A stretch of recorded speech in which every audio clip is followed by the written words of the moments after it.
Well, thank you very much. It's an honor to have the President of Ukraine with us.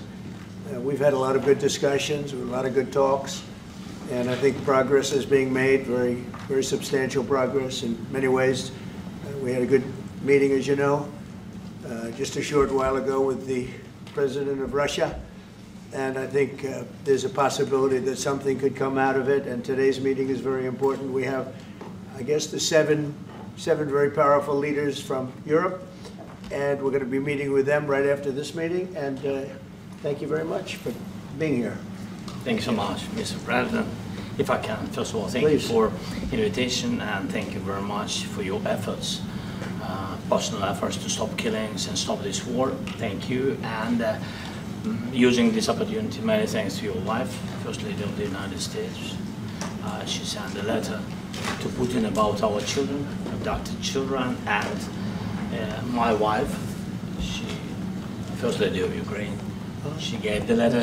It's not to you, to your wife. Oh, I want it. Yeah. So we are saying this sensitive topic, yes, please. And thanks to our partners, and that you supported this format, that after our meeting we can have leaders who are around us, UK and France, Germany, Italy, Finland, EU, NATO, I mean all partners around Ukraine supporting us. Thanks to them, and thank you very much for invitation.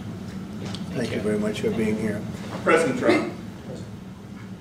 Do you think it's fair? Yes, Peter, go ahead. Thank you, President Trump. So, President Zelensky, you say in a post on X today, Russia must end this war, which it itself started. President Trump, you say President Zelensky of Ukraine can end the war with Russia almost immediately if he wants to. Which is it? No, I think that's true. I think we're going to have a meeting. I think if everything works out well today, we'll have a trilat. And I think there will be a reasonable chance of ending the war when we do that. And is this the end of the road for American support for Ukraine? Is today's meeting deal or no deal? I can never say that. It's never the end of the road. People are being killed, and we want to stop that. So I would not say it's the end of the road. No, I think we have a good chance of doing it. It's been almost 4 years now that a lot of people were killed last week. A lot of people last week. I mean, millions of people killed, but a lot of people last week for whatever reason. A big number, a lot of soldiers, on both sides. And I know the president, I know myself, and I believe Vladimir Putin wants to see it ended. And as you met Ukrainian President Volodymyr Zelensky met on Monday with Special Envoy Keith Kellogg in Washington. According to Associated Press, it comes as many of Europe's leaders are descending on Washington with the explicit goal of protecting Ukraine's interests, a rare and sweeping show of diplomatic force to show U.S. President Donald Trump a united front against Russia. Trump is set to host Zelensky and the leaders at the White House to discuss how to end Russia's 3-year war in Ukraine. The American and Ukrainian leaders are scheduled to first meet privately, without the Europeans. In his talks with Kellogg, Zelensky stressed that security guarantees would be the most important topic in the talks and thanked the president for his invitation. Ukrainian presidential advisor Dmytro Lytvyn said to journalists that it was a good meeting. Months of US-led diplomatic efforts to stop the fighting haven't made headway, but the stakes have risen since Trump met with Russian President Vladimir Putin on Friday. The presence of several European leaders at the talks in Washington shows how central the conflict, and any settlement, is to wider security questions on the continent.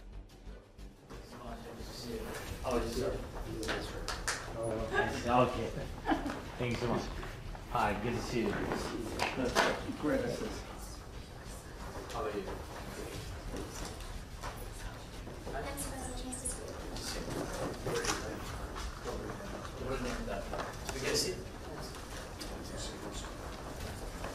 Mr. President, thank you very much for your time. I know your time is busy. A little bit. What I wanted to do just briefly was to, I've got a meeting with the President, the Vice President, and the National Security Advisor, Secretary of State this morning. I think thank you so much. So first of all, we are thankful to the President for this invitation and the format of what we will have.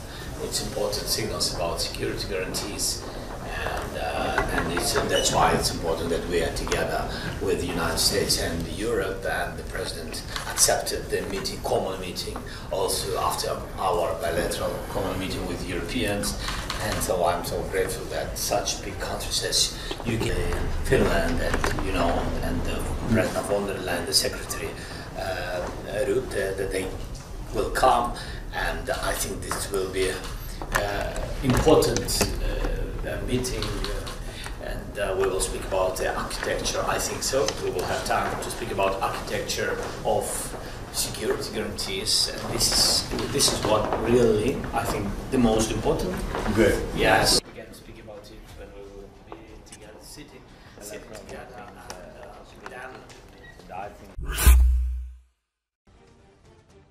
Ukraine will not stop drone attacks on military targets in Russia until Moscow agrees to peace. Sky News reports, citing Brigadier General Yuri Shkigol, who is responsible for drone operations at the main intelligence directorate of the Ukrainian Defense Ministry. Shkigol has led several destructive operations for Russia, causing billions of dollars in damage to the Russian military economy. And gradually, the potential of Ukraine's long-range drones is growing. Sky News notes, the operations will continue if Russia refuses a fair peace and remains on the territory of Ukraine.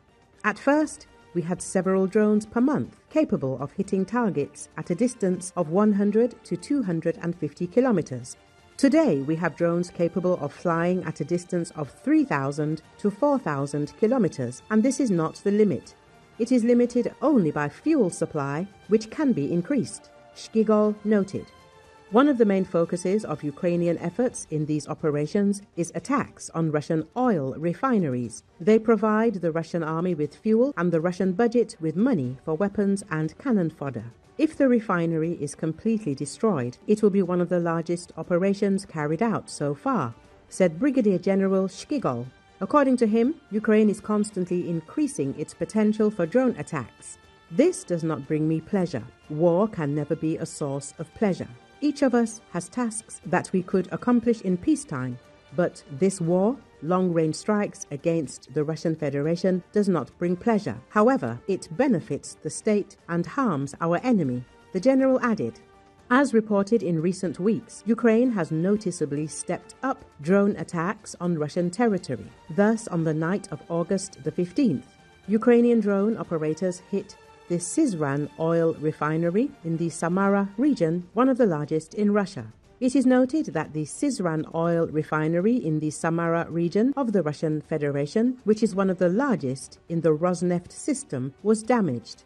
It produces a wide range of fuels, including aviation kerosene, participates in the supply of the Russian armed forces. The target was hit. Fire and explosions were recorded, the General Staff reported.